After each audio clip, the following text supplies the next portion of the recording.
Bom, meus caros, aqui nós estamos entrando no capítulo 6 da proteção contratual. E aí temos as disposições gerais na seção 1, depois nós temos as cláusulas abusivas e por fim os contratos de adesão dentro desse capítulo 6 do CDC. Bom, a proteção contratual, aqui no estudo das disposições gerais, nós vamos verificar que o CDC, ele fez o quê? Ele, reconhecendo uma situação excepcional da vulnerabilidade, a espinha dorsal do CDC, tudo aquilo que a gente já falou sobre o reconhecimento de que o consumidor é o elo fraco da relação, ele trouxe um regramento novo de proteção contratual, se comparado à legislação que existia até então, regulamentada aí pela legislação constante do Código Civil. Muito bem. Proteção contratual. Então, a primeira coisa que a gente tem que lembrar é que nesse afã, nesse objetivo de trazer uma proteção maior ao consumidor, a proteção contratual ganha contornos e princípios próprios para serem estudados e aplicados às relações de consumo. Para começar, a gente tem que lembrar que, com o regramento trazido pelo CDC, nós temos uma relativização do princípio do pacta sunt servanda, que dizia que aquilo que era pactuado tem força de lei. Não é mais assim, né? O CDC inaugurou esse entendimento em relação ao pacta sunt servanda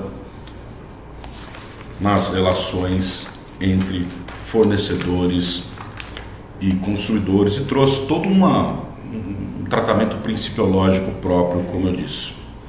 O primeiro princípio que a gente estuda, aplicável ao CDC, é o princípio da relativização ou equidade. Então, como eu já disse para vocês, houve uma relativização do princípio do pacta sunt servanda, ou seja, aplicação do princípio da relativização ao que está pactuado, ao que está contratado, buscando o quê? Buscando a equidade, buscando o equilíbrio. Se a gente for verificar lá no artigo 6º, ainda lá no artigo 6º, quando a gente estudou, no seu inciso 5, diz o seguinte: é direito básico do consumidor a modificação das cláusulas contratuais que estabeleçam prestações desproporcionais ou sua revisão em razão de fatos supervenientes que as tornem excessivamente onerosas. Então vamos lá, vamos repetir aqui para ficar mais claro aqui, que eu titubeei. Então, é direito básico do consumidor a modificação das cláusulas contratuais que estabeleçam prestações desproporcionais ou sua revisão em razão de fatos supervenientes que as tornem excessivamente onerosas. Aqui nós temos a relativização daquilo que está pactuado. Em todo o CDC nós temos essa busca do equilíbrio, essa busca da equidade, e que se refletem na própria existência dos demais princípios próprios do CDC aplicáveis aos contratos, que nós continuaremos estudando aqui a seguir. Então, o segundo princípio, primeiro princípio da relativização ou equidade. Segundo princípio da conservação.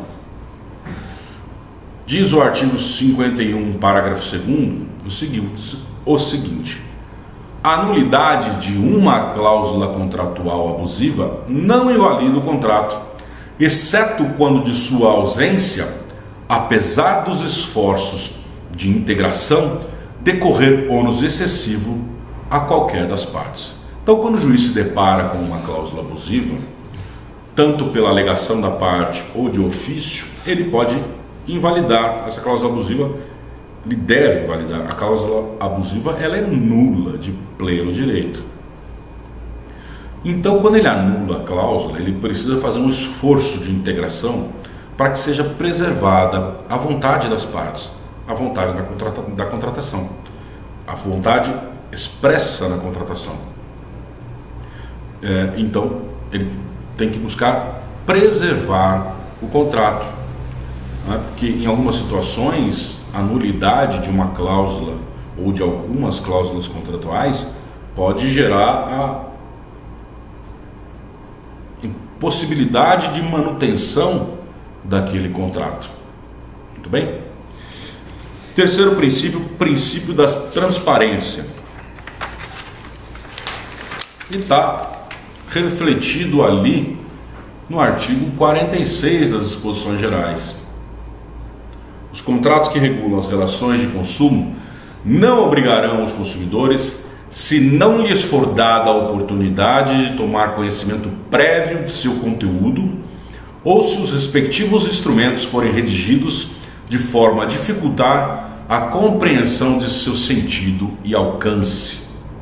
Olha só, então, o que está dizendo aqui? Direito à informação, direito da transparência, princípio da transparência contratual, para que o consumidor tenha pleno conhecimento daquilo que está no contrato, de tal sorte que, se ele não tiver, ele não estará vinculado àquilo que ele não teve oportunidade de tomar conhecimento prévio.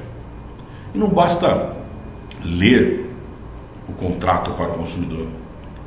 É preciso que o conteúdo, o teor do contrato seja acessível ao consumidor mediano, para que ele efetivamente tenha conhecimento. Isso sem dispensar, inclusive, eventuais necessidades de explicações extras por parte do fornecedor, de esclarecimentos extras por parte do fornecedor. Então, é preciso que o consumidor tenha, de fato, efetivamente, conhecimento sobre o conteúdo do contrato, todo o seu alcance, todas as suas especificações, todas as suas disposições. Caso contrário, como o próprio artigo 46 diz, ele não estará obrigado pelo contrato. Vamos ler de novo? Artigo 46. Os contratos que regulam as relações de consumo não obrigarão os consumidores, se não lhes for dada a oportunidade de tomar conhecimento prévio de seu conteúdo, ou se os respectivos instrumentos forem redigidos de forma a dificultar a compreensão de seu sentido e alcance. Tranquilo, né? Então vamos lá. Esse é o princípio da transparência. Princípio da interpretação mais favorável. Artigo 47. As cláusulas contratuais serão interpretadas de maneira mais favorável ao consumidor.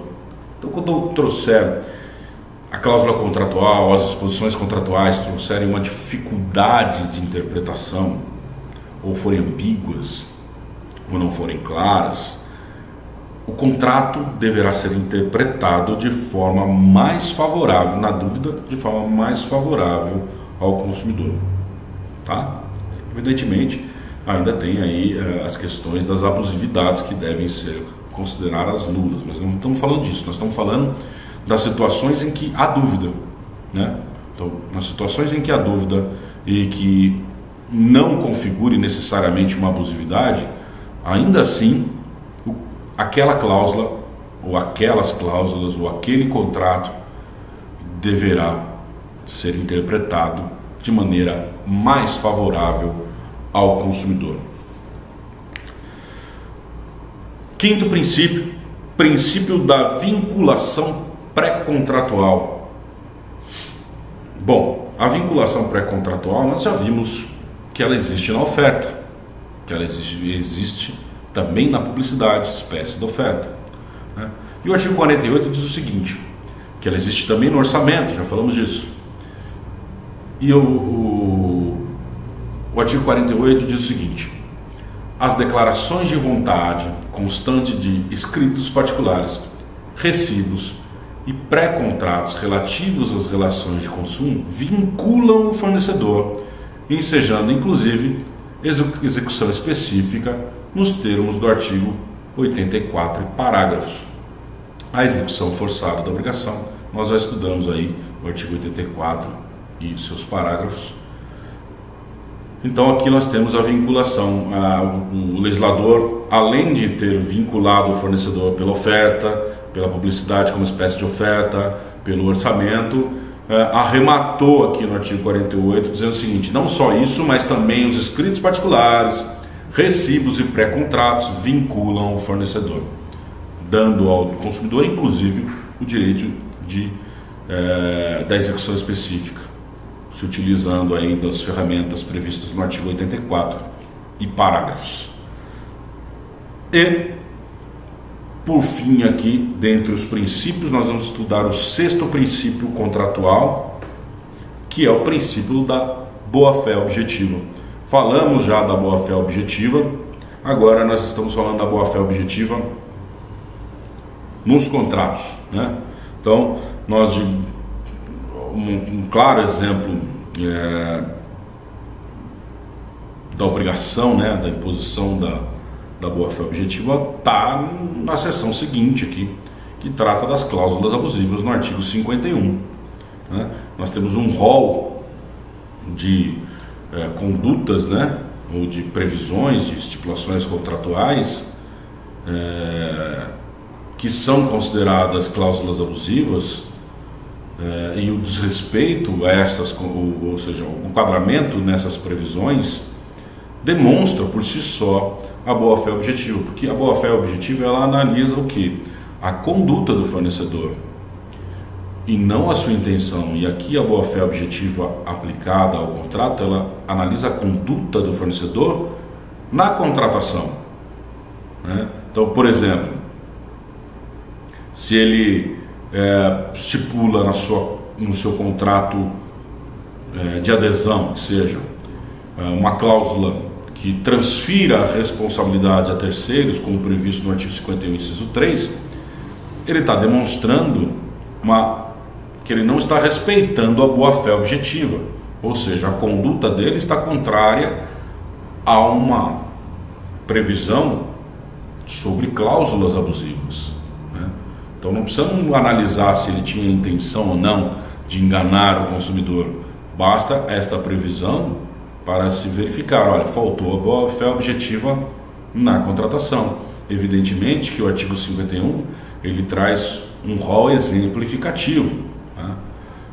Porque existem outras situações que também são consideradas cláusulas abusivas, como antecipa aqui para a gente o parágrafo 1º desse artigo 51. Nós vamos ver o artigo 51 calma, né? Mas a gente já pode falar sobre ele. Presume-se exagerada, entre outros casos, a vantagem que ofende os princípios fundamentais do sistema jurídico a que pertence, restringe direitos ou obrigações fundamentais e inerentes à natureza do contrato, de tal modo a ameaçar seu objeto ou equilíbrio contratual. E 3. Se mostra excessivamente onerosa para o consumidor, considerando-se a natureza e conteúdo do contrato, o interesse das partes e outras circunstâncias peculiares ao caso. Então, o que o parágrafo 1º faz é dizer o seguinte: olha, não é só o que está previsto nesse monte de inciso do artigo 51 aqui, nesses 16 incisos, mas mais do que isso, aquelas que ofendem os princípios do sistema que pertence, que restringem direitos e obrigações inerentes à natureza do contrato, e o que se mostra excessivamente onerosa. Mas com esse rol aqui nós temos parâmetro para mais facilmente dizer o seguinte: olha, tal conduta está em desacordo com a boa-fé objetiva, ou tal previsão está em desacordo com a boa-fé objetiva, porque está no rol de cláusulas abusivas, né? Muito bem? Então aqui nós terminamos o estudo dos princípios e já acabamos aí vendo os artigos 46, 47 e 48 do CDC. Agora vamos dar uma olhadinha no artigo 49, ainda ali nas disposições gerais da proteção contratual. O consumidor pode desistir do contrato no prazo de 7 dias a contar de sua assinatura ou do ato de recebimento do produto ou do serviço, sempre que a contratação de fornecimento de produtos e serviços ocorrer fora do estabelecimento comercial, especialmente por telefone ou a domicílio. Então, nós temos aqui o direito de arrependimento previsto no artigo 49. Sempre é possível a desistência do consumidor sem qualquer ônus atribuível a ele, se ele fizer isso dentro do prazo de 7 dias, a contar da contratação ou do recebimento do produto ou da prestação de serviço, o que acontecer por último. Muito bem? Então, o consumidor pode desistir do contrato no prazo de 7 dias, a contar da assinatura ou do ato de recebimento do produto ou serviço, tá? O que acontecer por último. É este o prazo de desistência ou de arrependimento do consumidor quando as contratações acontecerem fora do estabelecimento comercial. Então, atenção, é muito comum, eu sei, eu já recebi várias perguntas nesse sentido. Olha, professor, eu fui em determinada loja e comprei determinado produto e ou ele apresentou um problema ou eu desisti do produto e quero desfazer o negócio. Eu não tenho 7 dias para fazer isso. Você tem 7 dias se a contratação aconteceu fora do estabelecimento comercial. Aqui o CDC cita especialmente por telefone ou a domicílio, né? Quase que não se acontece mais esse tipo de contratação, a não ser aí por telefone, as contratações então, acontece bastante até, os serviços de telefonia são por telefone, acontece muito por telefone, e até empréstimos bancários acontecem por telefone. Mas aqui nós podemos incluir, evidentemente, todo um universo de contratações virtuais pela internet. Direito de arrependimento de 7 dias. Muito bem? Então, lembrando aqui que não é possível a atribuição de ônus ao consumidor em razão dessa desistência.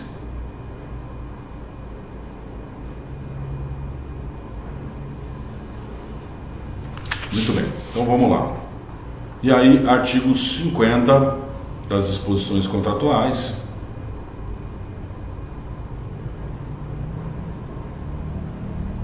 Diz o seguinte: a garantia contratual é complementar à legal e será conferida mediante termo escrito.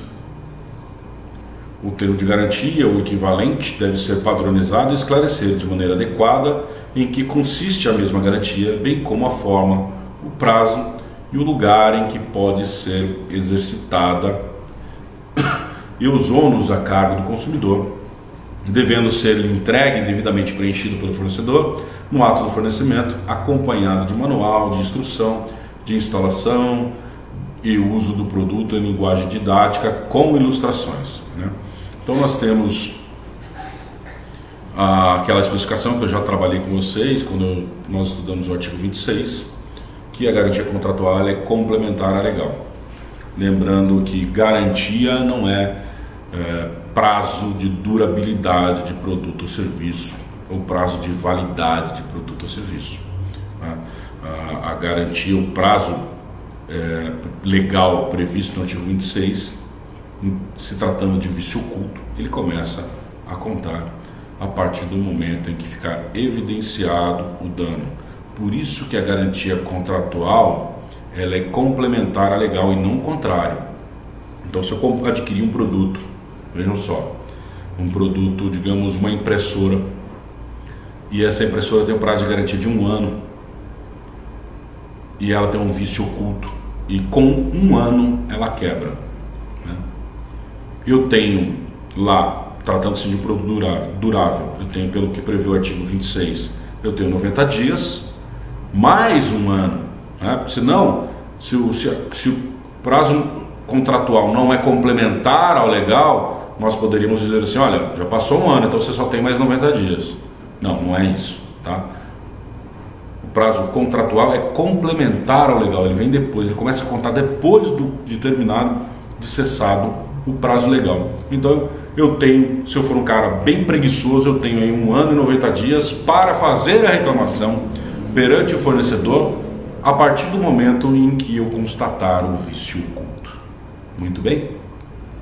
Além disso, o parágrafo único, como a gente viu aqui, ele traz aqui todas as exigências que devem, em termos de informação, direito à informação do consumidor, que devem constar no termo de garantia, né? Então, ele deve ser padronizado e esclarecer de maneira adequada em que consiste a garantia, né? O que ela cobre, bem como a forma, o prazo e o lugar em que pode ser exercida e o ônus a cargo do consumidor, porque em algumas situações o consumidor precisa enviar o produto para o fornecedor ou para assistência técnica que não existe na localidade onde ele reside, devendo ser entregue e devidamente preenchido pelo fornecedor no ato do fornecimento, acompanhado de manual de instrução de instalação e uso do produto em linguagem didática com ilustrações. Tudo isso para atender aí o direito à informação do consumidor. Pessoal, atenção, aconteceu algum problema com o produto, levou na assistência técnica, não esqueça de pegar a ordem de serviço. Ela é o comprovante da reclamação formulada perante o fornecedor e ela também lhe faz prova do prazo que o fornecedor tem para reparar o vício, conforme previsto no artigo 18 do CDC, que a gente já estudou faz bastante tempo, parágrafo 1º. Muito bem? Estudamos então nesses 2 vídeos bancos de dados e cadastros de consumidores e proteção contratual. Espero que na próxima semana, nos próximos vídeos, a gente já consiga esgotar aqui do artigo 51 ao 54 e encerrar nosso conteúdo programático para esse semestre. Muito bem? Até mais!